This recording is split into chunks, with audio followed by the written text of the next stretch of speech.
پس اهمیت و جایگاه علم در اسلام بی نهایت زیاد است. فرض است بر زن و مرد مسلمان.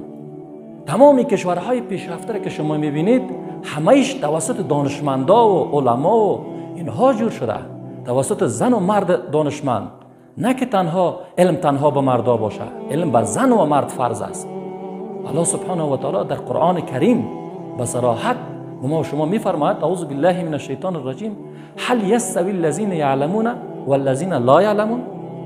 آیا کسانی که میدانند و کسانی که نمیدانند یکسان است؟ کلا، هرگز یکسان نیست. کسی که میداند به تقوا میرسه، به پرهیزگاری میرسه، به کامیابی میرسه، به سعادت میرسه. کسی که نمیداند به طرف بدبختی روان هست، به طرف هلاکت روان میشه. کسی که نداند علم را. پس برای زن و مرد مسلمان علم فرض است، نه مباح، نه یک امور بسیار بیارزش. مدیر زن باشه، معلم زن باشه. بهترین معلم برای زنها خود زن هست. ارزش و جایگاه علم بسیار مهم است، بسیار ضروری است و ننگ بیجا، غیرت بیجای افغانی را دور بندازیم. در راه علم و دانش، در راه ترقی کشور همه ما سهم داشته باشیم. کشورها کامیاب و سربلند نمیشن، با موفقیت پیروزی نمیرسن تا که دانشمند نداشته باشند.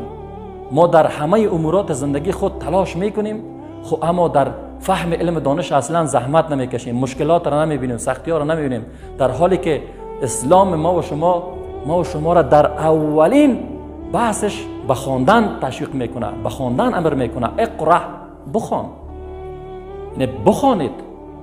یعنی نگفته که بخورید، خواب کنید، جنگ کنید، بزنید یکی دیگر را بکشید، مال یکی دیگر را بخورید. نه، اقرأ، بخوانید. برای زن و مرد، تنها برای مردها مختص نیست. ما میتونیم در امور طب، در امور در هر امور میتونیم خواهرای ما و شما تحصیل بکنن، علم دانشان بالا بره تا که فرزندان سالم در جامعه تقدیم